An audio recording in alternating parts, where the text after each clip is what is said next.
윈TV 미주 한뉴스입니다. 전염병이 계속됨에 따라 200만 명이 넘는 사람들이 미국인들을 지원하기 위한 월 $2,000의 부양책을 요구하는 청원에 서명했습니다. 이 청원은 작년에 콜로라도에서 식당을 운영하는 스테파니 버니니 Change.org에 게시했습니다. 버니는 청원서에서 성인에게는 $2,000, 어린이에게는 $1,000를 즉시 지급하고 위기 기간 동안 정기 수표를 계속 지급해 가족을 지원할 것을 의회에 촉구하고 있습니다라고 썼습니다. 미국인들은 지금까지 3차례의 경기부양 수표를 받았으며 트럼프 행정부가 2차례 각각 $600, $1,200를 지급했으며 바이든 행정부가 들어선 후 3월에 $1,400의 개인 지원 수표를 전달했습니다. 민주당 하원의 진보 의원 모임을 이끌고 있는 프라밀라 자야팔라 의원은 첫 달 $2,000, 둘째 달부터 코로나 위기가 끝날 때까지 $1,000의 수표를 지급하자는 법안을 상정하고 있다고 알려졌습니다. 200만 명 이상이 연대 서명으로 매달 현금 지원을 촉구한 것이어서 정치권에 상당한 압력을 가할 것으로 보입니다. 현대자동차는 엔진 화재를 일으킬 수 있는 2가지 문제로 미국과 캐나다에서 39만 대의 차량의 리콜을 발표했습니다.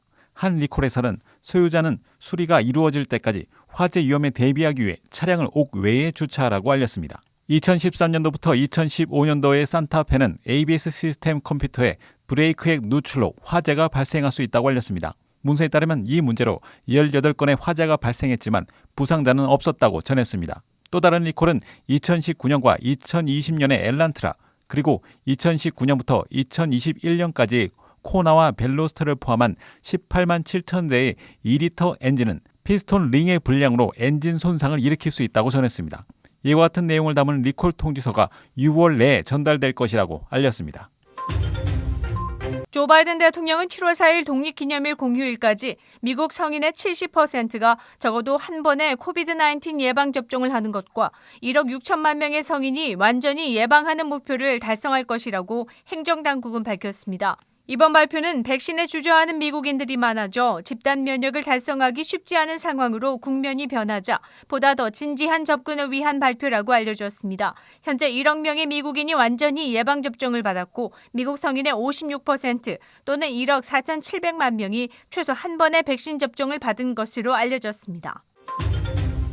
제닛 옐런 재무장관은 4일 정부의 부양책으로 인해 발생한 미국의 급격한 경제 성장을 막기 위해 더 높은 금리가 필요할 수 있다고 말했습니다. 코로나 바이러스 전염병이 시작된 지 1년이 조금 넘은 이래 의회는 국가 경제를 유지하기 위해 거의 $6조 가까운 연방 지출을 승인했습니다. 거대 지출로 인해 2020년 회계연도에 $3조 1천억 달러, 2021년 상반기에 $1조 7천억 달러의 국가 적자를 기록했습니다. 이와는 반대로 연준은 2020년 3월 이후 경제 회복이 강화되고 있음에도 불구하고 제로에 가까운 금리를 유지할 것을 발표했습니다. 제롬 파월 연준 의장은 인플레이션의 우려가 강하지 않으며 2023년까지 제로에 가까운 금리를 유지할 것이라고 언급했습니다. 옐런 장관의 이자율 상승 요구에 따라 매각장으로 들어선 나스닥은 2.6%의 하락을 기록했습니다. 연방수사관은 지난 3일 코로나 바이러스 접종 신청을 받는다고 속이고 사용자의 개인정보를 훔쳐온 웹사이트를 폐쇄시켰다고 발표했습니다. 메릴랜드 주 검찰청은 실제 생명공학회사의 이름을 도용한 웹사이트를 개설하고 화이자 세계보건기구 UN 난민기구의 로고 등을 무단으로 게시한 freevaccinecovax.org 웹사이트를 폐쇄시켰다고 발표했습니다. 검찰청장은 발표에서 연방정부는 미국에 거주하는 모든 사람들에게 백신을 무료로 제공하며 불필요한 개인정보를 제공해서는 안 된다고 알렸습니다. 또한 전염병과 관련해 온라인 사기가 의심된다면 전국 재해 사기 핫라인 센터에 전화하거나 justice.gov/coronavirus에 신고할 것을 당부했습니다. 시카고 오로쇼가 7월에 다시 열립니다. 로리 라이프 시장은 4일 이번 시카고 오로쇼는 코로나 대유행이 시작된 후 처음으로 대규모 열리는 컨벤션이 될 것이라고 말했습니다. 이번 오로쇼는 시카고의 매코미 플레이스의 서쪽 건물만 사용될 것이며 건물 외부에 새로운 전시 공간을 마련할 것으로 알려졌습니다. 최대 참석 인원은 10,000명으로 제한됩니다. 기간은 7월 15일부터 19일까지입니다.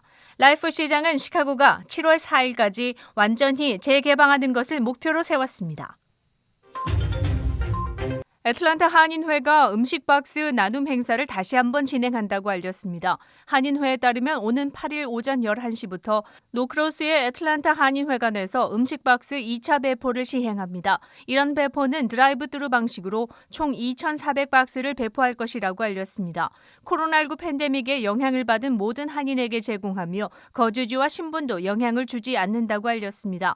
각 음식 박스에는 4인 기준의 우유, 치즈, 요구르트, 고기, 과일, 채소 등이 담겨 있으며 식품의 종류는 달라질 수 있다고 전해졌습니다. 애틀랜타 한인회는 한 달 동안 매주 주말에 음식 박스 총 7,200개를 배포하는 것이 목표라고 말했습니다. 앞서 지난 1일에도 1,650개를 배포한 바 있습니다. 5월 4일 화요일 코로나19 현황입니다. 미 전 지역 누적 확진 3,324만 1,050명, 신규 확진 1058명, 누적 사망 59만 1,723명, 신규 사망자 수는 209명이며 지금까지 완치된 사람은 2,591만 7,559명입니다. 일리노이주 누적 확진 134만 3,988명, 신규 확진 2,211명, 누적 사망 22,066명, 하루 새 신규 사망자 수는 19명을 가리켰습니다. 지난 일주일간의 양성 판정률은 3.3%, 쿡카운티는 5.2%를 나타냈습니다. 다음은 어제 기준 각 주의 신규 확진자와 신규 사망자 수입니다.